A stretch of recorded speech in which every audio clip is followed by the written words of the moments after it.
Et voilà, nous sommes là dans les cadres de votre émission et au crible. Soyez le bienvenu à vous, fidèles téléspectateurs de la RTVH, la chaîne qui fait la propagande du nom de Jésus-Christ. Aujourd'hui, vous savez très bien que l'actualité elle est dominée par les élections, la Cour constitutionnelle également. Elle est là en train de traiter les contentieux électoraux. Voilà, aujourd'hui sur ces plateaux, nous allons en parler avec les hommes feu, ceux qui font l'actualité sur ces plateaux. Je suis déjà avec Monsieur Michel Kitoko, il est leader du club des patriotes congolais. On va en parler avec lui. De l'autre côté, je suis aussi avec Monsieur Norbert Yamba. Il est cadre de l'UDPS. Il va nous rejoindre d'un moment à l'autre sur ces plateaux. Si tout va bien, Monsieur Fumutoto aussi va nous rejoindre ici sur ces plateaux. Monsieur Michel Kitoko, soyez le bienvenu. Merci. Monsieur Michel Kitoko, vous savez très bien que le mois de janvier, c'est un mois dominé par des dates historiques. Les 16 et les 17, peut-on comprendre que retenir de nos deux héros, Patrice Emery Lumumba et Mosé Laurent Désiré Kabila? Merci beaucoup. Hier, nous avons commémoré l'assassinat de Patrice Emery Lumumba, un assassinat ignoble concocté par la puissance prédatrice contre notre pays. Celui qui a accepté de verser son sang pour nous donner la liberté tant attendue. Il a accepté de verser son sang pour que nous soyons réellement indépendants, pour que nos institutions aujourd'hui soient ce qu'elles sont aujourd'hui, pour que nous puissions être dans le pas des grands pays qui emboîtent l'émergence et la dignité de l'homme dans sa dimension d'être. Nous devons lui rendre hommage, ce grand homme reconnu à l'international, Patrice Emery Lumumba. Il n'est pas le héros de sa famille, encore moins de son clan, même pas de sa tribu. Il est le héros réel, non seulement du Congo, mais aussi de tout un continent africain qui fait la fierté de l'homme noir dans sa dimension d'être. Moi, je pense que cette date historique devait nous interpeller pour que nous puissions enseigner à nos enfants et à nos arrière-petits-enfants la vraie histoire de ce qu'il a voulu que le Congo soit. Et c'est dans cette dynamique que moi j'invite les institutions à venir d'inscrire la vraie politique de l'histoire de notre pays, les raisons pour lesquelles les héros, on les appelle les héros, ils sont morts pour quelles raisons, il faut tous enseigner dans ce sens-là. Mosé Laurent Désiré Kabila le 16 a été assassiné aussi dans des conditions ignobles, dans des conditions qui n'honorent pas la dignité de notre pays. Et nous savons que toujours ce sont des plans concoctés par des puissances étrangères pour détruire notre pays. Moi je pense que les Congolais doivent se regarder de face pour dire l'avenir du Congo dépend de la manière dont nous appréhendons les choses. Donc ce grand baobab est mort ici au Congo.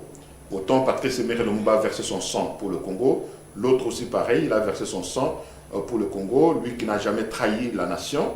Je pense que c'est deux grands baobabs que nous devons leur rendre hommage. Qu'est-ce qu'on peut retenir d'abord de Patrice Emery Lumumba? Patrice Emery Lumumba, on peut retenir plusieurs choses, parmi lesquelles c'est grâce à lui que finalement le mot que nous prononçons chaque jour, indépendance, nous l'avons aujourd'hui. Nous l'avons aujourd'hui.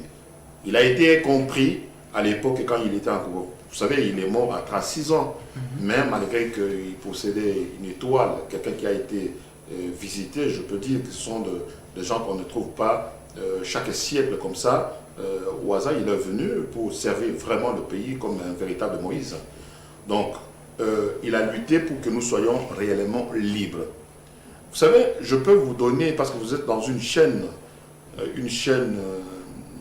religieuse, il y a un parallélisme que vous pouvez faire entre les hommes qui ont travaillé pour Dieu, comme Moïse, qui a accepté prendre la responsabilité de toute une nation pour le sortir de l'esclavage. Patrice Emery Lumumba a sorti le Congo non seulement de la honte esclavagiste, mais de la domination occidentale, mais aussi de la colonisation. Donc voilà le véritable action et acte posé par ce grand homme que nous rendons hommage chaque 17 janvier, parce qu'il a versé son sang, finalement, au Katanga. Il a été amené une nuit où il a été abattu par quelques gendarmes belges qui ont voulu l'assassiner parce qu'aucun Congolais ne voulait prendre la responsabilité de la battre personnellement, bien qu'ils ont été sollicités par les puissances étrangères. Donc ce que nous pouvons retenir de ce grand homme, c'est qu'il a voulu que le Congo soit le centre de rayonnement de l'Afrique tout entière. Il a voulu que le Congo soit le véritable poumon de référence dans notre pays, du continent africain. Il a voulu que l'homme noir soit reconnu et restauré dans sa dimension d'être. C'est comme ça que beaucoup de pays dans le monde commémorent cette date du 17 janvier et en même temps ont du respect envers le nom Patrice Emery Lumumba qui est reconnu héros. Voilà, merci Monsieur Michel Kitoko. Comme je vous avais déjà annoncé au début de cette émission, que je serai aussi avec Monsieur Norbert Yamba, un esprit, il est cadre de l'UDPS, hein. Il est là avec nous, Monsieur Norbert Yamba, soyez le bienvenu. Merci bien, merci pour l'invitation. Je suis très heureux d'être en face de Michel Kitoko, ça fait un bail. On ne s'est pas encore vu. Je crois que c'est une belle année et ça commence bien.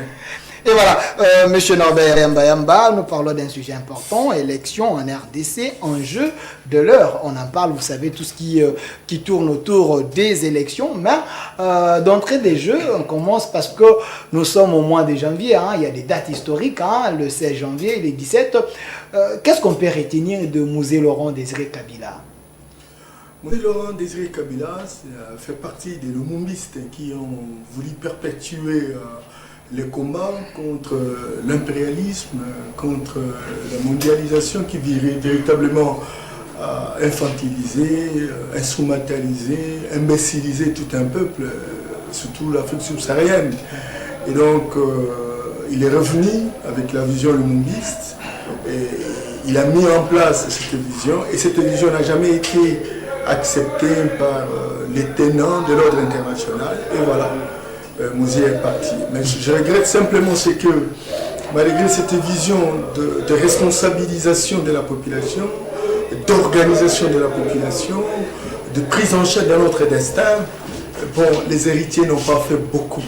Et ils sont tombés dans le piège de l'Occident. Ils ont fait comme si le régime du maréchal Mobutu était le modèle de modèle. Donc, il n'y a que descendre. Ce qui concerne la vision de Laurent Kabila, coup de chapeau, il y a une date réservée pour commémorer, mais je pense qu'on commémore, mais pourquoi faire? Il faut commémorer pour véritablement poser les actes qui vont dans les sens de la philosophie et de la vision de la personne que vous commémorez. Mais si vous le faites, en ayant un décalage, en ayant un écart entre l'agir et le dire, moi je pense que c'est désolant parce qu'on a construit un écosystème politique de peur de pourriture intrinsèque. Voilà, merci Monsieur Michel Kitoko. Peut-on nous parler aujourd'hui que la RDC peut se déclarer un pays souverain? Oui.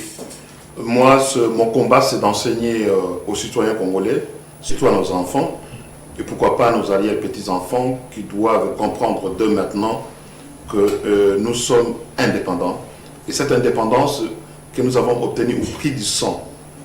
Beaucoup de nos alliés ont versé le sang, ils ont été victimes de beaucoup de choses ici dans ce pays. Ils ont été maltraités par les colons. Le maltraitance esclavagiste, colonialiste, néocolonialisme, nous avons connu, nous continuons à les subir dans notre vif d'existence. Je pense que nous devons nous sentir heureux et prêts à proclamer que nous sommes réellement indépendants. Mais c'est une indépendance que nous devons continuer à préserver. Parce que le prédateur, ils sont toujours prêts à en découdre avec le moindre effort qui est fourni pour que nous puissions être réellement libres dans nos pensées, dans nos actes, par rapport à ce que nous faisons dans notre pays, le pays chèrement acquis, son indépendance a été chèrement acquise. Je pense que nous sommes indépendants, et non pas par une croyance, mais parce que la RDC est reconnue comme un pays depuis des années. Chaque citoyen dans tout le recoin de la République se reconnaît congolais. Moi, je n'hésite pas un seul instant à enseigner au peuple congolais que nous sommes libres, indépendants et souverains.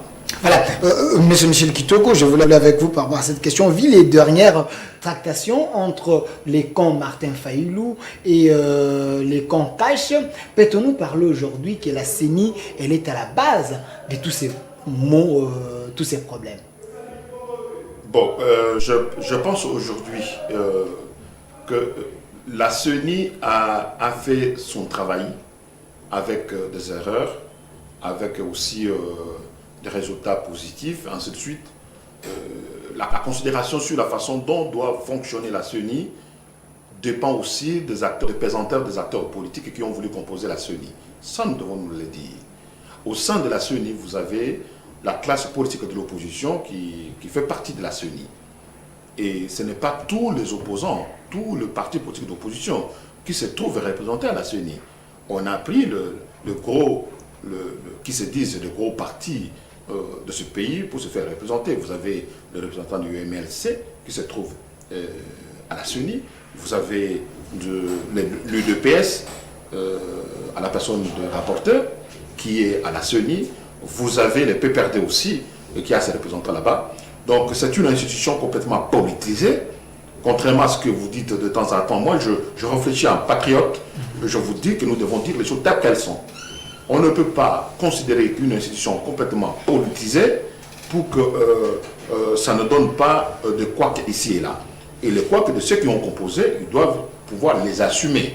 Aujourd'hui, la CENI a rendu son verdict, tant bien que mal, et je pense que les acteurs politiques qui ont fait confiance à la CENI doivent quand même se regarder pour dire nous acceptons le verdict d'une institution que nous avons voulu son existence. Voilà, Monsieur Norbert Mbayamba, vous êtes de l'UDPS. Lorsque Monsieur Michel Kitoko parle que la CENI elle est politisée, mais vous avez vos représentants là-bas, Monsieur, c'est lui qui est les rapporteurs, mais vous êtes les heureux avec la CENI selon votre président Félix Tshisekedi, lui qui jette les fleurs même à la CENI. Bon, je voudrais dans un premier temps d'abord revenir sur la notion de la souveraineté. Ok. Cette notion ne s'exprime pas en termes d'incantation, ou en termes de déclaration martiale, parce qu'il y a des pseudo-souverainistes. Je crois que Michel connaît bien que l'impérialisme n'a pas de couleur. Et il y a des Noirs qui sont plus impérialistes que les impérialistes eux-mêmes, qui visiblement jouent le rôle de courtier des commissionnaires. Et c'est justement des régimes que nous avons connus de manière successive, etc., qui ont finalement non seulement imbécilisé la classe politique, mais infantilisé, clochardisé tout un peuple. Que dire mieux que de voir comment les gens sont en train véritablement de vivre dans la pauvreté la plus abjecte au moment où ceux qui véritablement déclarent qu'ils sont souverainistes et qui en assument pleinement les responsabilités. Et donc, cette notion-là est relative, encore qu'on en fait des concessions, etc. Surtout lorsqu'on adhère à des institutions internationales, on essaye véritablement de se faire violence et d'accepter qu'on peut aussi coopérer avec les autres. Alors, pour revenir à la question... Michel Kitoko dit que la CENI elle est politisée, mais vous, l'IDPS, vous avez vos représentants là-bas, et Félix Tshisekedi jette les fleurs à la CENI, carrément, voyez-vous les choses de la même manière avec lui? Bon, c'est vrai que la CENI est une institution qui a été créée simplement parce que le ministère de l'Intérieur n'était pas en mesure d'organiser des élections apaisées, transparentes et démocratiques. Ce ministère tendait vers une obédience, l'obédience du régime actuel.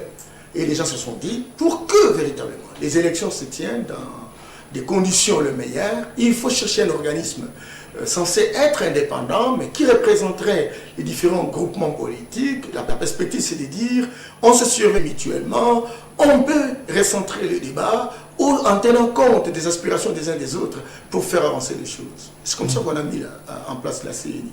Mais croyez-moi, il y a eu trop de douleurs d'enfantement. Il y a eu trop de zones de turbulence. Parce qu'il y a une équipe, en fait, qui, véritablement, acceptant de jouer le foot, ne faisait que jouer le rugby. Toutes les forces conventionnelles ont pu repolitiser, même tous ceux qui étaient appelés des représentants de partis politiques comme l'UDPS, vous parlez du rapporteur, etc., qui véritablement Jean-Pierre Kalamba a été envoyé à la CENI, mais ne représentait plus l'UDPS, faisait la volonté véritablement des intérêts trouvés sur place. Et l'UDPS était finalement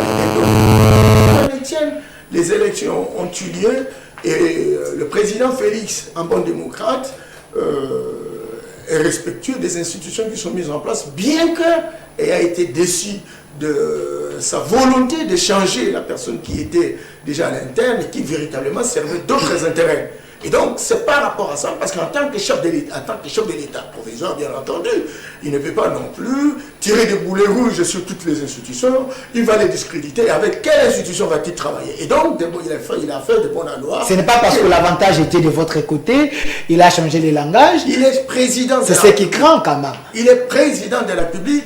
Et il endosse pleinement la responsabilité, quelle que soit la médiocrité des institutions, parce qu'il a les compétences pour les transformer, les améliorer. Et cette perspective est une fenêtre importante et il ne peut que lancer 2 mots pour encourager la CENI.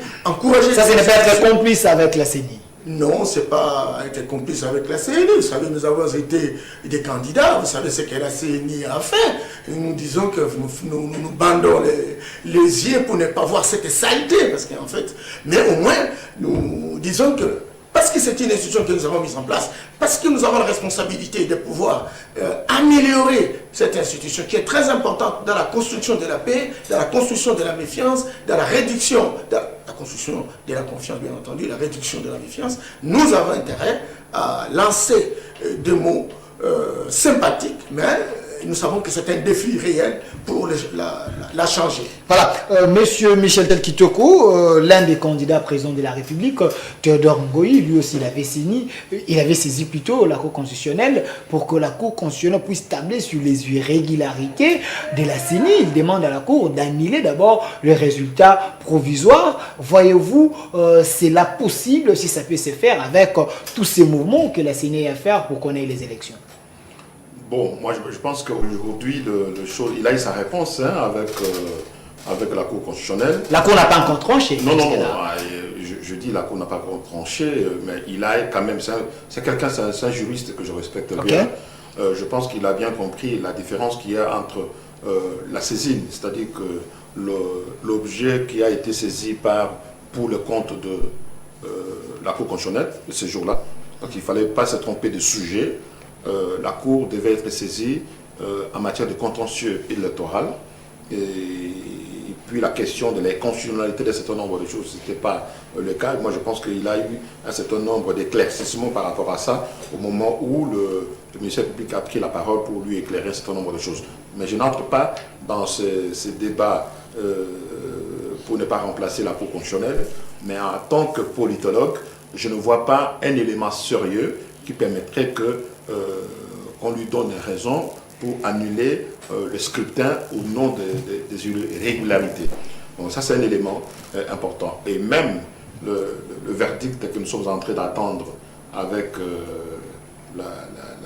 la Cour constitutionnelle. La Cour constitutionnelle, je ne vois pas encore un autre élément sérieux. Je vous donne un élément. Quand il dit dans la vidéo que Nanga était en train de distribuer les voix, Nanga, les voix distribuées aux candidats, c'est plus que le nombre de voix qu'il avait dit qu'il y ait autant de votants, autant de participants. Non. Vous savez, au moment où Nanga parlait, on a vu la vidéo, Nanga a fait plusieurs fois des lapsus. À un candidat, il a dit 70 millions, après c'est refait. C'est pas un élément, ça? Non, c'est pas un élément, c'est pas au niveau de parole, c'est au niveau de ce qui est écrit.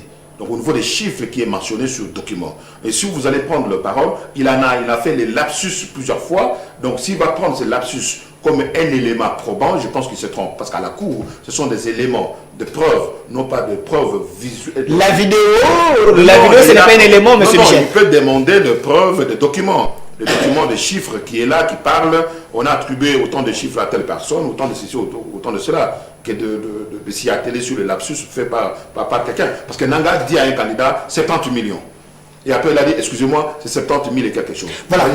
Monsieur Norbert Mbayamba, comme on dit, il n'y a jamais eu un crime parfait. Cela ne jette pas de discrédit sur la CENI quand Nanga est en train de dire des chiffres comme ça.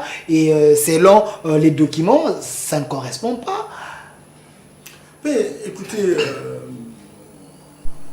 Delphin, c'est vrai que les élections, c'est un exercice très difficile, surtout quand ça se fait dans un pays en situation de détresse, comme la RDC.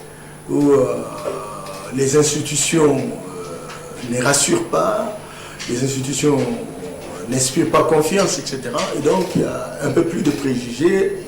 Et lorsqu'il y a une erreur qui se glisse, et donc on amplifie et c'est la frise véritablement indiscrète. Il est quand même le président de la CENI, il était censé maîtriser quand même les chiffres. Regardez.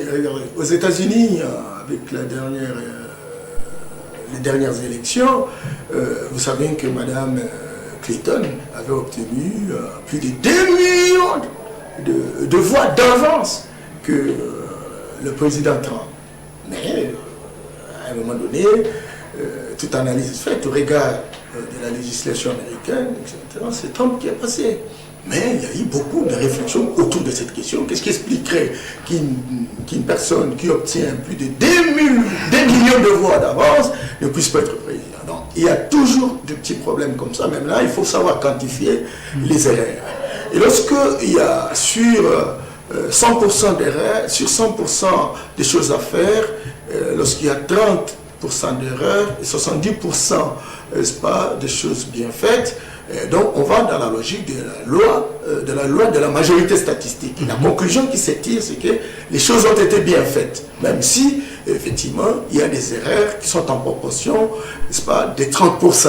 Donc je dois vous avouer que c'est vrai qu'il y a eu des erreurs, mais tout compte fait, il est tout à fait normal que ces erreurs peuvent être minorées à la place des choses qui ont été bien faites. C'est vrai que l'exercice en termes de paysage, lorsqu'on regarde les députés nationaux, on regarde les députés provinciaux, et on regarde le pourcentage de ceux qui ont été élus à la présidence de la République, 38, 34, et puis les deux disposent de 40% de députés, etc.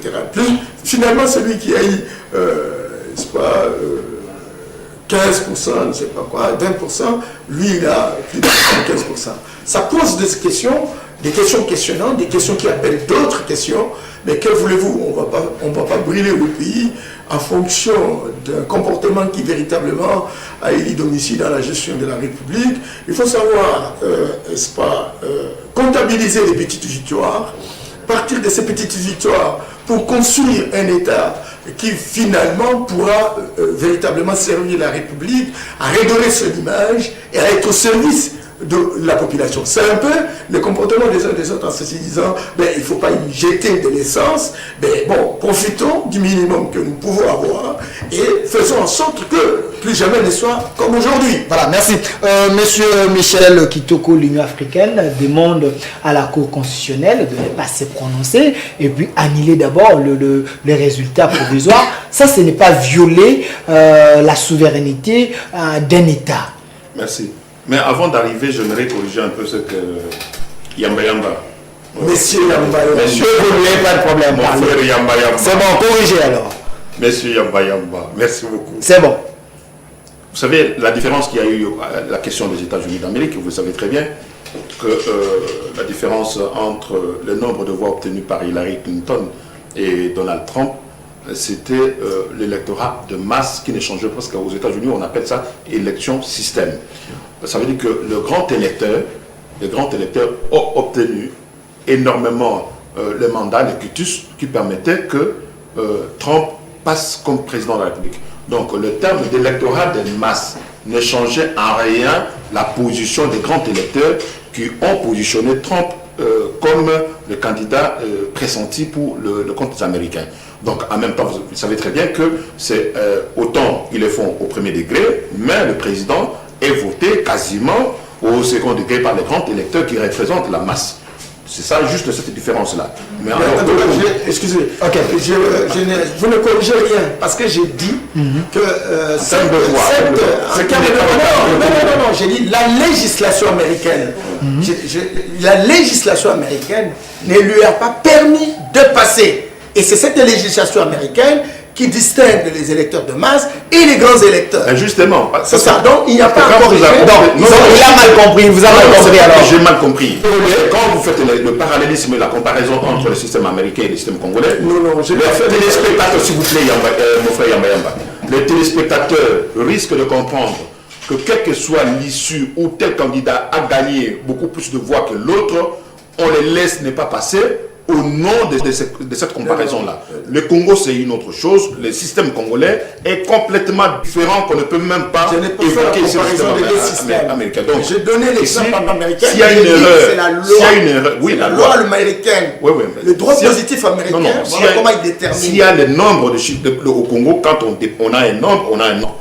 Et ce nombre-là, si c'est en dépassement, ça dépasse si c'est ce candidat qui gagne. Je parlais de la problématique des élections. Monsieur Michel Kitoko, vous pouvez répondre quand même à ma question. Je reviens à la question. Voilà. Je reviens à la question. Moi, je suis souverainiste. Ok. Pas souverainisme d'accident, de conviction. La différence entre ceux qui proclament, qui secouent les cieux et la terre pour dire nous sommes des indépendantistes, des souverainistes, ainsi de suite, tout ça, c'est différent de Michel Kitoko qui vous regarde en face et qui vous explique un certain nombre de choses. Moi, je suis leader du club de parti. Mais il y a demande à ce que la Cour constitutionnelle puisse... Répondez à ma question. Ça me fait rire en même temps. Okay. Lorsque vous le savez très bien, que les institutions de notre pays proclament la justice de notre pays indépendante, et que personne, aucune institution ne peut influer sur notre justice. On est mort pour... Nos aïeux sont morts pour notre indépendance, pour notre souveraineté et la souveraineté de bon fonctionnement de nos institutions. Nous sommes en train de veiller là-dessus.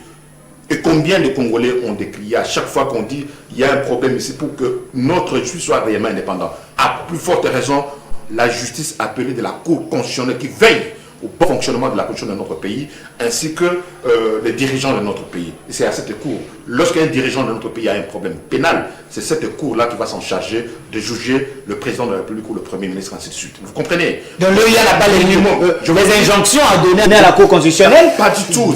Je peux même dire que c'est des incantations, voire même des affabulations. Ça n'existe nulle part au monde où un État va demander à une cour indépendante d'un pays pour dire vous allez surseoir cette décision le temps que j'arrive. Ça n'existe nulle part au monde. C'est de l'insulte. Parce qu'il y a notre parti mécontent. Nous voyons Martin Fayoulou qui conteste, il n'a pas la confiance peut-être à notre justice. Voilà pourquoi il veut se faire aider. Et l'Union africaine pense vous aider parce que nous sommes quand même un grand pays. Quand j'ai toujours dit, restons souverains, enseignons le souverainisme dans sa dimension d'être. Je le disais aux amis de l'UDPS, je le disais aux amis de toute forme d'opposition pour dire gardons notre souverainisme. Ils se sont amusés à côtoyer, à courtiser toutes ces puissances internationales. Aujourd'hui, ils sont en face de réalité. Le premier qui va connaître le véritable problème, c'est le président qui entre là. Félix Tshisekedi, le président de l'UDPS. Il aura de sérieux problèmes avec les impérialistes que lui-même il a côtoyé. Qu'il a côtoyé et qui a voulu une aide, ainsi de suite, ainsi de suite. Ça, il faut qu'on se le dise. Aujourd'hui, si même le Lamouka ou Martin Fayoulou demande toujours que les cutus de la communauté internationale, c'est parce qu'il est avec. Tant que nous ne quittons pas cet esprit de vouloir poser des actes au nom de soi-disant ceux qui vont venir vous aider ou nous aider d'une manière ou d'une autre, nous n'allons pas sortir le Congo encore de la situation où il est aujourd'hui. Tant que nous ne voulons pas composer avec les Congolais au niveau interne pour dire que le problème du Congo regarde les Congolais eux-mêmes et que nous devons trouver des solutions à nos problèmes. Tant que les leaders de ce pays pensent qu'il faut aller à Genève pour résoudre le problème, qu'il faut aller en Afrique du Sud pour résoudre le problème, qu'il faut aller à l'île de Gorée pour résoudre le problème, je pense qu'ils n'ont pas sorti encore le Congo d'un problème. Maintenant, on est en face d'une réalité. Moi, je me dis qu'ils me rejoignent parce que c'est le combat que nous menons depuis longtemps contre l'impérialisme. Norbert Yamba, vous êtes cadre de l'UDPS. Lorsque la Cour constitutionnelle ou l'Union africaine comme ça se décide d'emblée comme ça pour que la Cour constitutionnelle annule les élections, sentez-vous à l'aise parce que vous êtes les hérés gagnants? Ok. Évoluez, parlez. Merci beaucoup. Cette question m'a mise un peu, mais je voudrais simplement dire que il faut arrêter de clamer la souveraineté parce qu'il y a des pseudo-souverainistes politisés qui visiblement sont légion. Sont légion dans notre pays. On a entendu ces discours de souveraineté, mais les gens n'ont pas démontré qu'ils sont véritablement des vrais souverainistes. Parce qu'un vrai souverainiste n'est pas simplement en termes de déclaration martiale, mais aussi les gens qui se battent à longueur de journée pour desservir des services de qualité à sa population. Il me semble qu'on a conçu des îlots d'abondance dans un océan de misère. Et donc, ce souverainisme-là, il y a un souverainisme de déclaration. Maintenant, revenons à la question de fond. Il souverainisme de déclaration. Attention, Ok. Corrigeons cela. Souverainisme des déclarations. Monsieur Kitoko en face de vous, il n'a jamais été au poste de responsable. Je t'ai laissé, S'il vous plaît, non, mais des déclarations. parler, non, mais j'ai réagi, vous avez réagi lorsqu'on a parlé. Laissé parler. Oui, mais justement, moi aussi, je réagis. Autant. Monsieur Kitoko, laissez-lui d'abord terminer. Je vais vous redonner la parole. Vous allez parler. Monsieur Norbert Mbayamba évolue. Je ne suis pas sur ces déclarations. Voilà. Évoluez, monsieur Norbert Mbayamba. Vous êtes cadre de l'UDFS. Vous êtes protégé par moi. Laissez-moi quand même. Je vous le conseille d'aller. Voilà. Je n'ai jamais fait déclaration de souverainisme. Tu n'es pas. J'ai jamais été à Genève. Monsieur Michel Kitoko, je vous retire la parole. Monsieur Norbert Mbayamba évolue. évolue. C'est votre droit le plus élémentaire.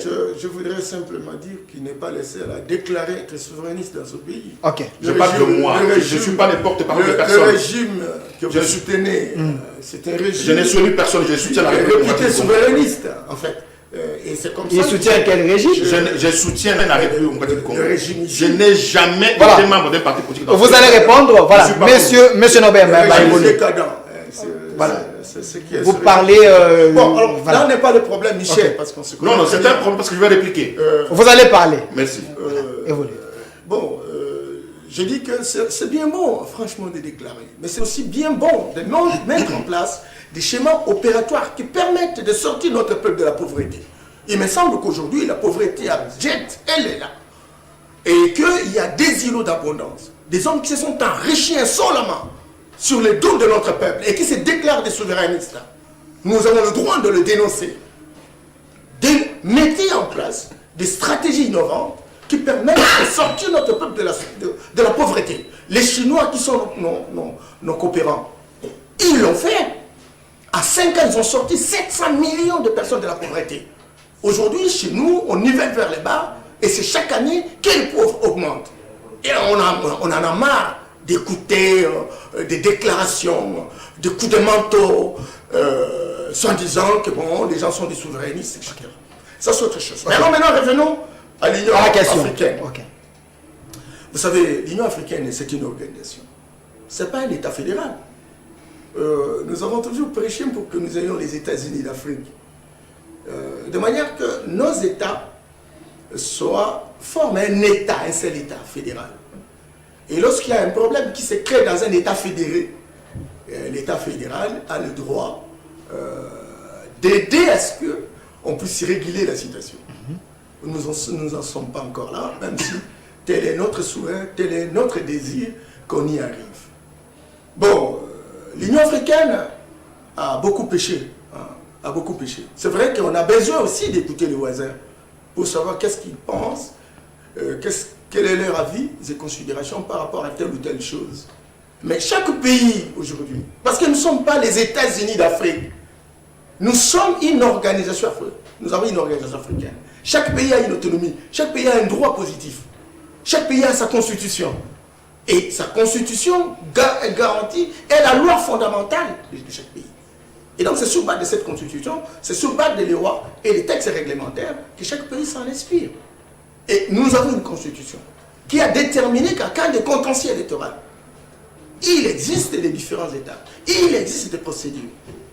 Lesquelles procédures, on a réparti des compétences entre les différentes cours. Mais maintenant, le problème est en justice. Les gens qui ont été lésés ont saisi la justice, la Cour constitutionnelle pour les cas d'espèces, etc. Mais écoutez, il faut écouter la Cour constitutionnelle. Alors maintenant, quand moi j'écoute quelqu'un, fut-il président de l'Union africaine, aucune disposition vraiment de l'Union africaine peut donner le président. C'est un ordre qui a été donné. Ce n'est même pas un avis. Ce n'est même pas un avis. L'Union africaine peut nous aider aussi pour dire, écoutez, il faut être calme, il faut aller, il faut améliorer. Et l'Union africaine aurait même fait conseil à la Cour constitutionnelle pour dire que les droits soient dits. Ça serait une bonne chose. Mais dire, suspendez, non, non, ça devient une injonction. Or, aucun État ne peut véritablement donner, c'est pas des injonctions. Je voudrais terminer en disant, parce que Michel a parlé d'une chose intéressante, mais le régime ici, hein, c'est beaucoup... en privé, non, j'allais dire, c'est beaucoup nourri de Mohamed du Rwanda aussi. Le président du Rwanda, qui est le président de l'Union africaine, croit qu'il a une mainmise sur le Congo. Et lorsqu'il parle du Congo, il parle avec légèreté. Je ne pense pas que la manière même de communiquer montre qu'il a du respect, de la considération pour le Congo. Est-ce que ce n'est pas un règlement des comptes lorsque lui, le président Kagame, comme président de l'Union africaine, il prend la décision comme ça? Si on retourne dans l'histoire, ce n'est pas un règlement des comptes, ça. Je ne suis pas d'accord. Je ne suis pas... Bon, un règlement des comptes, non. Quel règlement des comptes? Il est tout le temps dans la cour de... Ici, non, vous en faites pas. Il faut pas... Dans la cour du roi. Il faut même pas penser à ça. Il sait de quel jeu il joue. Mais il ne faudrait pas, Michel, et ça c'est un conseil gratuit, ça merci, considérer que ceux qui vont à l'extérieur, discuter les choses à l'extérieur. Non, mais il a pris vous allez parler. Je vais vous donner les minutes, vous allez parler. Par les Occidentaux. Je crois effectivement qu'il y a un ordre international qui est dominé par les Occidentaux, qui aujourd'hui est essoufflé et démodé en fait. Mais la meilleure façon, c'est de se poser la question de quoi on discute. C'est vrai que même chez vous, par rapport au régime, on a vu comment ce régime est arrivé, on a vu comment ils ont négocié avec l'Occident, on a vu comment ils ont été... Je sais qu'en 2016, en 2011, il y a eu des élections dans ce pays, Tshisekedi avait gagné, etc. Mais les Occidentaux ont dit ces résultats n'impactent pas l'ordre des... Ça c'est le background, mais c'était bon. C'est bon. Mais pour l'instant, bon, maintenant, il faut changer le discours. Tant mieux. Monsieur Michel Kitoko, travailler pour changer le pays. Je vous retire la parole, monsieur Norbert Pour Bayamba. changer le pays. Voilà. Et nous entendons changer avec Félix Tshisekedi. Avec votre ticket gagnant, vous êtes élu de personne, vous comprenez. Je vous retire la parole, monsieur Michel Kitoko. Est-ce que la révision des codes miniers, est-ce qu'elle n'est pas la base de tous ces mots? Vous allez permettre que je réponde quand même à cette voilà, une minute, répondre à ça. De Yamba Yamba. Okay. Je voudrais simplement dire à mon frère Yamba Yamba que je ne fais pas ici une déclaration d'incantation de souverainisme. Je ne l'ai jamais fait. Je suis souverainiste, lumumbiste de conviction. Une autre de pacotille. Lumumba était trahi. S'il vous plaît, je n'ai jamais trahi ce pays. Je n'ai jamais pris les fonctions officielles dans ce pays pour qu'on me juge si j'aurais trahi le Congo ou pas. Je n'ai jamais touché un seul centime de la caisse de l'État congolais. Ça, il faut que vous le sachiez. Mais on dit que vous avez appuyé le pouvoir en place. Des mots. Je veux que Yamba Yamba connaisse la personne avec qui il est sur le plateau. Je veux que Yamba Yamba sache que je suis consultant international. Et sur base de mon travail de consultance que je vis, je n'ai jamais touché un seul centime de l'État congolais depuis ma naissance jusqu'à aujourd'hui. Ça, il faut que vous le sachiez. Okay. Je ne suis pas quelqu'un qui court derrière, comme un petit garçon de course, derrière les gens pour bénéficier tel ou tel avantage. Je ne l'ai jamais fait. J'attends simplement que le jour venu, répondre à ma question, on donne une responsabilité réelle à M. Kitoko pour travailler pour les comptes et relever un certain nombre de défis avec ses compatriotes congolais. C'est un élément important. Deuxième élément important, ce qui concerne, vous avez parlé la notion même de fédéralisme. La fédération est un groupement d'États qui constitue une unité internationale distincte superposée aux États membres et à qui appartient exclusivement la souveraineté internationale. Vous le savez très bien. Aux États-Unis d'Amérique, qui est le champion de fédéralisme, chaque État a sa constitution et chaque État a sa loi. Il y a des lois qui sont appliquées peine capitale dans certains États, d'autres ne les appliquent pas. C'est pour vous montrer la complexité même de fédéralisme. Et que même si on était dans le fédéralisme, on n'aurait pas eu les injonctions, parce que même le président Barack Obama, ou ne sais pas, Trump, ne peut pas donner des injonctions à un autre État pour dire suspendez votre loi, la peine capitale, ça n'existe pas. Donc aujourd'hui, dans l'Union africaine, il faut simplement dire que non seulement c'est une organisation, bien sûr, que nous tendons vers une organisation que nous appelons de tous nos voeux pour que les États-Unis s'unissent dans notre pays, mais cela n'enlève en rien l'indépendance et le caractère souverain de chaque État et de chaque citoyen, là où il est tel qu'il est, il est considéré en la matière de droits et autres. Mais lorsque la maison des voisins brûle, d'autres ne peuvent pas intervenir. Non, attention, la Cour constitutionnelle de notre pays ne peut pas, jusque maintenant. Ceux qui sont allés saisir la Cour constitutionnelle dans notre pays, ils voulaient quoi de cette Cour? Que la Cour entende une décision qui doit venir de l'Union africaine. Parce que les gens de la Moukadiko, c'est de l'UDPS et la majorité présidentielle, ils ont fait un deal. Et alors ils n'ont pas confiance à la Cour. Voilà pourquoi ils ont fait appel à la Cour. Non, attention. Voilà encore un autre problème que moi je dis à Norbert Yamba Yamba ici sur le plateau. Le premier deal était où? À Genève.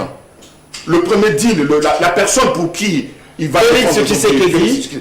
la personne pour qui a donné sa responsabilité, de voler à qui, là-bas à Genève, n'est-ce pas Fayoulou, ni Tété la base qui a réclamé le contraire.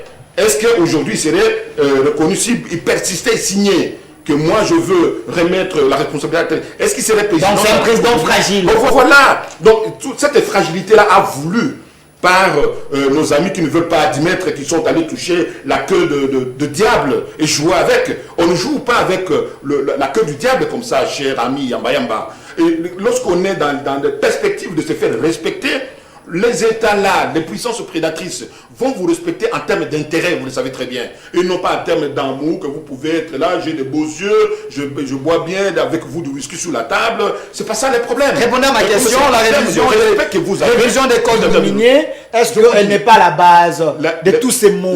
La révision des codes miniers, Okay. moi en tant que patriote, je vous dis que oui, ça fait partie. Parce que c'est là un élément important de l'indépendance économique de notre pays. C'est très important de le souligner. Je pense avec le nouveau président qui arrive, il doit pouvoir s'y atteler. Parce que la question économique dans notre pays, c'est une question cruciale qui doit ramener la problématique de réponse sociale dans notre pays, que la population ont attendu. Et c'est là-dessus.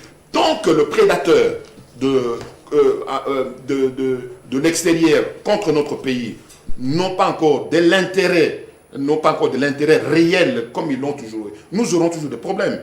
Et c'est là que nous devons veiller pour qu'enfin notre économie soit l'appropriation réelle des Congolais qui doivent consommer. Les Congolais dont on parle aujourd'hui, c'est bénéficier d'abord de l'économie de notre pays telle que nous l'avons dans notre pays ici, avant de servir les autres. Et ça demande un esprit managérial, ça demande un travail de titan pour que nous puissions en arriver là. Ça fait partie des problèmes, je me répète, là-dessus, ça fait partie des problèmes de code minier, un problème auquel, vous savez très bien, Glencore, et toutes ces grandes multinationales-là, ils en veulent au président sortant d'avoir... Monsieur Norbert Mbemba, vous êtes cadre de l'UDPS, j'étais ici avec Peter Kazadi, lui qui est directeur des cabinets adjoints. Il dit que les combats que Martin Fayulu est en train de mener, mais non, ce n'est pas son combat, c'est les combats des Occidentaux. Affirmez-vous cela? Je voudrais appeler mon frère Michel Kitoko que lorsque on est sur le plateau de télévision, nous sommes des hommes d'État, nous sommes des personnes respectables, les gens nous connaissent et je pense que la manière de nous s'adresser mutuellement doit être une manière un peu civilisée pour qu'on ne ressente pas c'est pas un comportement qui frise une sorte de tension. Il n'y en a pas. Nous faisons un débat intellectuel, etc. Et lorsque des boulets rouges sur Yamba, etc., vous voyez, il y a des hommes qui nous suivent, qui connaissent la personne de Yamba et qui sont scandalisés, vous savez. Et qui connaissent aussi parce que ils estiment que c'est un monsieur avec un majuscule. Ça, c'est la première chose. Deuxième chose... Aussi un consultant international. Non, je n'ai pas besoin des étiquettes. Je n'ai pas besoin des étiquettes. Et deuxième chose, j'ai suivi un enseignement à Sirocambolette qui porte sur le droit, la création des États fédéraux, etc. Et je voudrais dire à mon frère, sans être juriste, que le droit positif est propre à chaque pays. On donne un contenu, même si des principes généraux sont retenus. Et donc, l'État fédéral, par exemple, en Suisse, c'est pas la même chose qu'aux États-Unis. Ça s'appelle la confédération. C'est la confédération. Alors là, on m'a fait un enseignement en bâtardisé. Ah non, si vous voulez la confédération politique, je vous en fais la leçon. C'est un enseignement de répétition et de récitation. Je suis pas dans la logique de l'outil fondationnel. Vous n'êtes pas juriste, et admettez que je vous le dise en juriste. Non, ne vous en faites pas. Parce que il y a des gens, vous glissez sur un terrain des fois que vous ne maîtrisez pas. Il y a des gens qui sont spécialistes de la non-spécialisation. Je le suis. Non, je suis porteur de formation. Je me suis beaucoup. Retournons dans le sujet, s'il vous plaît. Retournons dans le sujet. Je vous dis qu'il y a des gens qui sont spécialistes de la non-spécialisation. Je ne suis pas sectariste. J'ai une polyvalence dans la manière de Non, non, moi je suis... Monsieur Mbemba répondez à ma question.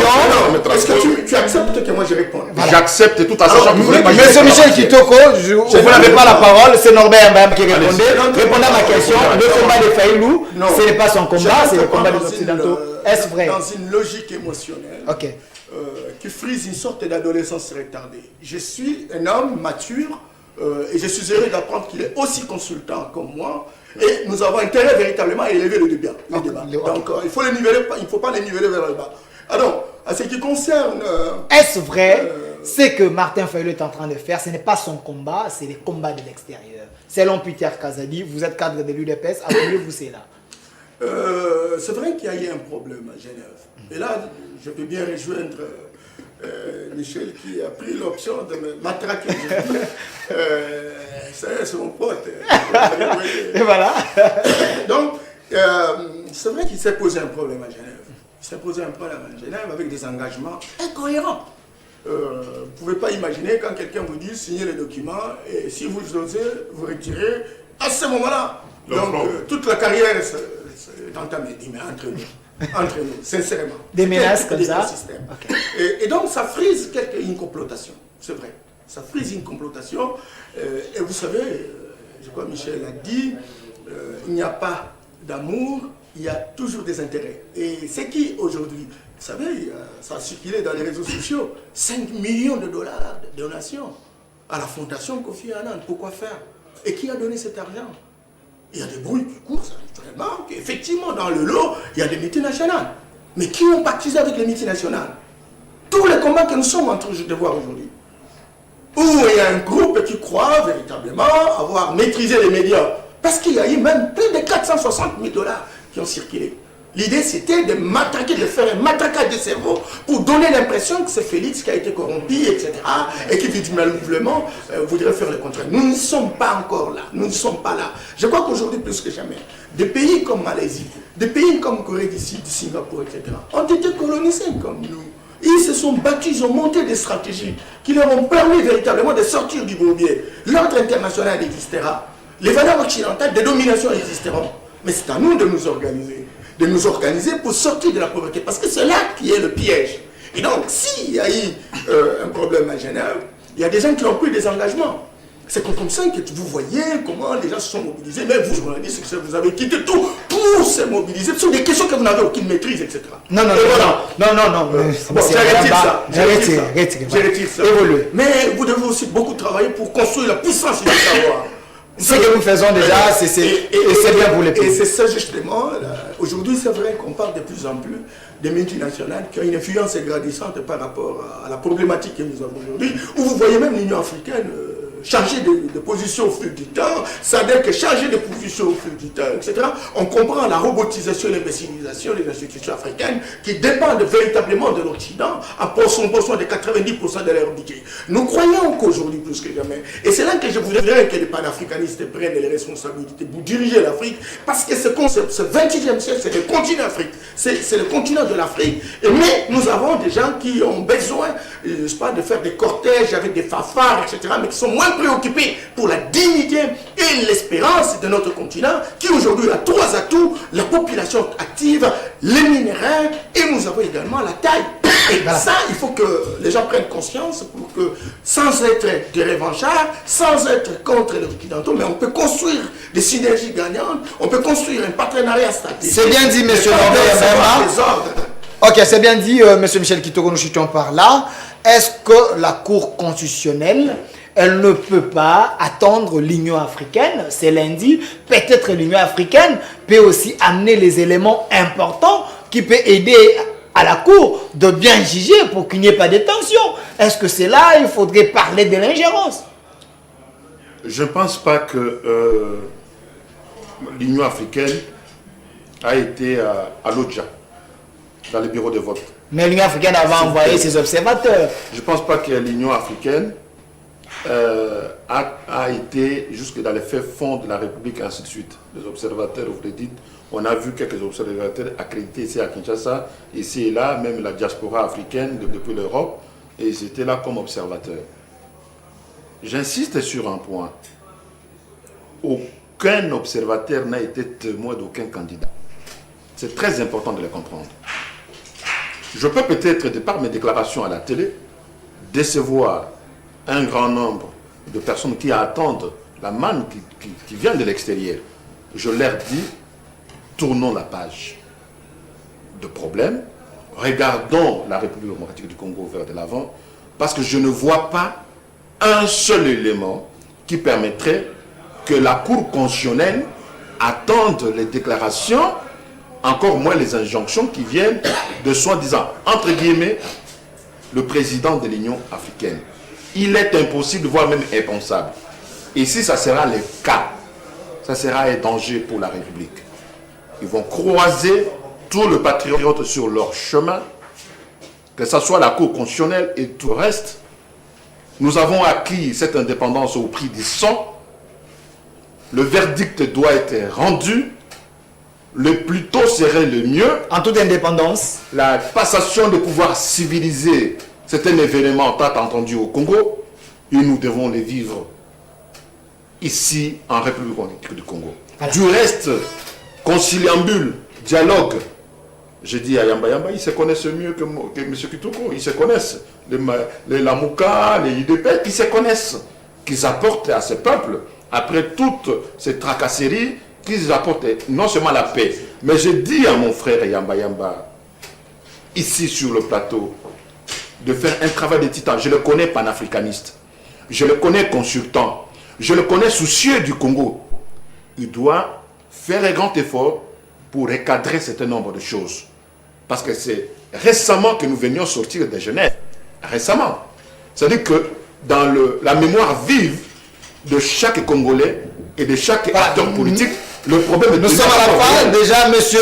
un travail et un défi. Monsieur Michel Kitoko, vous allez terminer l'émission. Parce que le peuple a... C'est bon. Non pas des déclarations d'incantation. Vous allez terminer l'émission, monsieur Norbert Yamba. Transformer ce pays à l'oasis de paix et de bonheur. C'est bien dit. C'est bien dit, monsieur Michel Kitoko. Je vous retire la parole. Dans leur dignité. Monsieur Norbert Yamba, la toute dernière question. 1 minute 30 secondes. 1 minute 30 secondes. Monsieur Norbert Yamba, la SENCO aujourd'hui se décide et la SENCO dit d'être ouverte à donner ses résultats à l'Union africaine. Est-ce que on peut dire aussi que la SENCO elle est complice?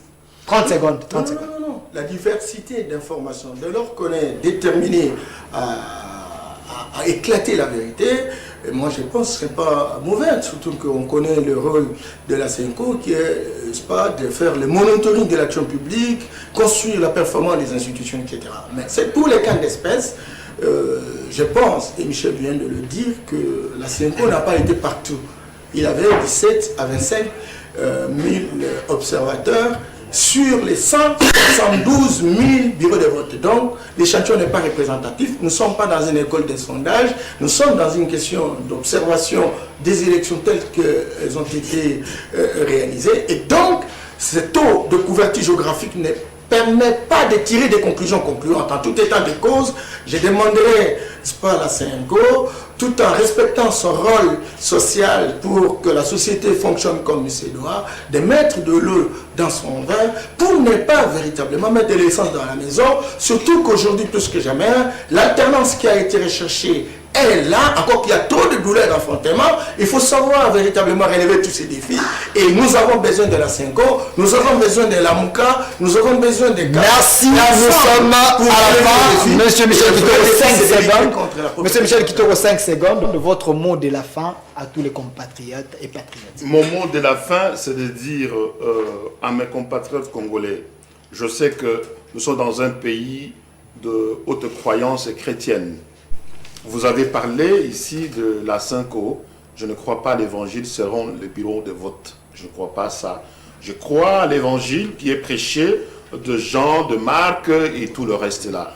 Mais l'évangile politique selon le bureau de vote, moi je ne crois pas à ça. Et on n'a pas institué la SENCO pour ce genre de choses. Merci. Deuxièmement, remettre, vous le dites bien, remettre soi-disant les résultats à une institution extérieure. Je sais que la SENCO a été financée par les puissances extérieures, notamment en ce qui concerne leurs témoins ou leurs observateurs. Voilà. C'est très important de le souligner. Merci. À qui le droit que chaque Congolais applaudisse la Cour constitutionnelle seule institution légale dans notre pays à proclamer Merci Monsieur Michel Kitoko. Je rappelle, c'était votre émission au crible sur ces plateaux. J'étais avec les deux grands esprits de ces pays. J'étais avec Monsieur Michel Kitoko, il est leader du club de patriotes congolais.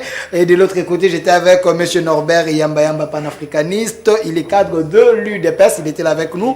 On a parlé d'un très bon sujet, élection en RDC, enjeu de l'air. Restez fidèles. Et je dis un grand merci à mon directeur de programme, ainsi qu'à notre AG pour votre œil regardant. Derrière la caméra, il y avait Jean Talakaka et de l'autre côté, Christian Tondo. Nous vous disons merci, restez fidèles à nos programmes. Bye.